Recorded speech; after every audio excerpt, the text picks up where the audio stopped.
Hello बच्चों, चलिए प्रश्न को देखते हैं। प्रश्न है यहाँ पर बच्चों एक कथन और कारण वाला प्रश्न दिया गया है। तो बच्चों एसर्शन यानी कथन दिया गया है XeO F2 अणु की आकृति T के समान होती है। और बच्चों इसका कारण यानी रीजन दिया है, यह जीनोन परमाणु के sp3d2 संकरित अवस्था में निर्मित होता है। तो चलिए बच्चों इस प्रश्न की मुख्य अवधारणा की बात करें। यहाँ पर मुख्य अवधारणा,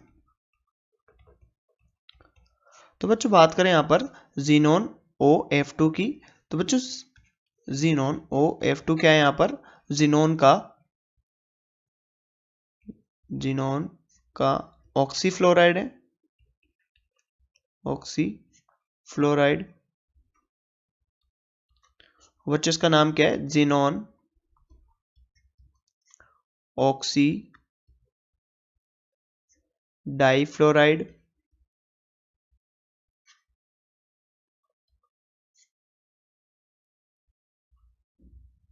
तो बच्चों यहाँ पर इसका नाम क्या है? Xenon oxy difluoride. अब बात करें बच्चों जीनोन ऑक्सीफ्लोराइड के संकरण की और इसकी आकृति की। तो बच्चों जीनोन का परमाणु क्रमांक कितना होता है? 54। और इसका इलेक्ट्रॉनिक विन्यास क्या होगा बच्चों? क्रिप्टॉन 36, 5s2, 5p6 और 5d0। तो बच्चों यहाँ पर इसकी बाहरी कक्षा में कितने इलेक्ट्रॉन है? 8 इलेक्ट्रॉन है। और बच्चों एक ऑक्सीजन 2 इलेक्ट्रॉन के साथ साझा करता है। तो यहाँ पर बच्चों कितने इलेक्ट्रॉन बचेंगे फिर जीनोन के पास? एक ऑक्सीजन 2 इलेक्ट्रॉन के साथ साझा करेगा। तो बच्चों यहाँ पर देखते हैं, जीनोन के पास 8 इलेक्ट्रॉन थे या 8 इलेक्ट्रॉन है, जिसमें से 2 इलेक्ट्रॉन किसने लिए बच्चों? एक ऑक्सीजन ने। तो बच्चे कितने बच्चों? 6 इलेक्ट्रॉन बचे, जिसमें से बच्चों 2 इलेक्ट्रॉन के साथ साझा किसने किया? 2 फ्लोरीन ने। और कौन सा बंध बनाया यहाँ पर? जीनोन फ्लोराइड बंध। कितने बच्चों संख्या में? 2। और यहाँ पर ऑक्सीजन के साथ कौन सा बंध बनाया बच्चों? Xenon double bond oxygen. और बच्चों यहाँ पर कितने इलेक्ट्रॉन बचे फिर? 4 इलेक्ट्रॉन, जो कि बच्चों 2 इलेक्ट्रॉन पेयर यानी एकाकी युग्म बनाएंगे। अब बच्चों किसी भी परमाणु या यौगिक की अगर हमें यहाँ पर संरचना देखनी हो तो बच्चों हम उसकी संरचना या संकरण देखते हैं बच्चों स्टेरिक नंबर से। और स्टेरिक नंबर क्या होता है बच्चों? पार्श्व परमाणु की संख्या प्लस एकाकी युग्मों की संख्या।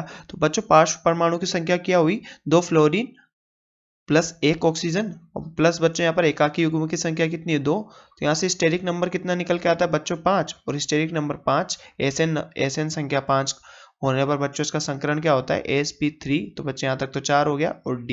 तो ये टोटल इसका संकरण क्या हुआ? sp3d। अब बच्चों बात करें इसकी आकृति की, तो आकृति किस प्रकार से होगी बच्चों? इसकी अणु की ज्यामिति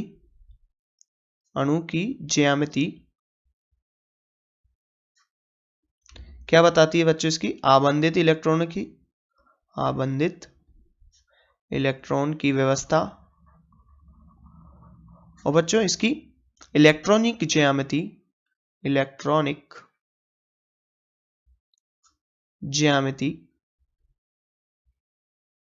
क्या बताती है बच्चों? संकरित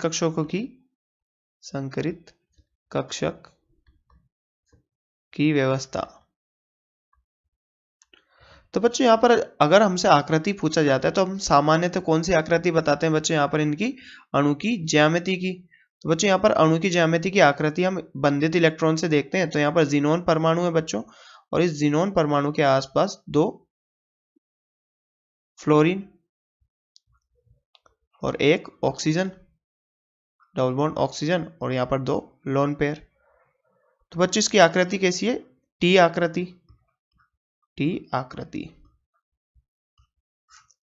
तो बच्चों इसकी आकृति यहाँ पर टी आकृति होती है और संकरण बच्चों इसका क्या है? sp3d। तो चलिए बच्चों अब कथन और कारण दोनों को देखते हैं। तो हमारा कथन क्या था बच्चों?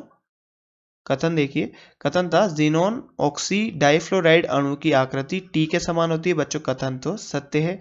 बच्चों कारण क्या था यहाँ पर? यह जीनोन परमाणु के sp3d2 संकरित अवस्था में निर्मित होती है। तो बच्चों कारण गलत है, क्योंकि यहाँ पर संकरण क्या है? sp3d संकरण है और इसी में टी आकृति निर्मित होती है बच्चों, ना कि sp3d2 में। तो बच्चों कथन तो हमारा सत्य है, परंतु बच्चों कारण की बात की जाए तो कारण क्या है? गलत। तो चलिए बच्चों अब प्रश्नों यहाँ पर विकल्पों को देखते हैं प्रश्न के। तो पहला विकल्प यदि कथन और कारण दोनों सत्य, तो गलत यहाँ पर। दूसरा यदि कथन तथा कारण दोनों सत्य, तो वो दोनों सत्य नहीं है। तो बच्चों तीसरा यहाँ पर यदि कथन सत्य है, जी हाँ बच्चों कथन सत्य है परंतु कारण असत्य है। तो बच्चों इस प्रश्न का सही उत्तर होगा विकल्प नंबर सी, यदि कथन सत्य और परंतु कारण असत्य है। तो बच्चों आशा करते हैं आपको प्रश्न समझ में आया होगा। धन्यवाद।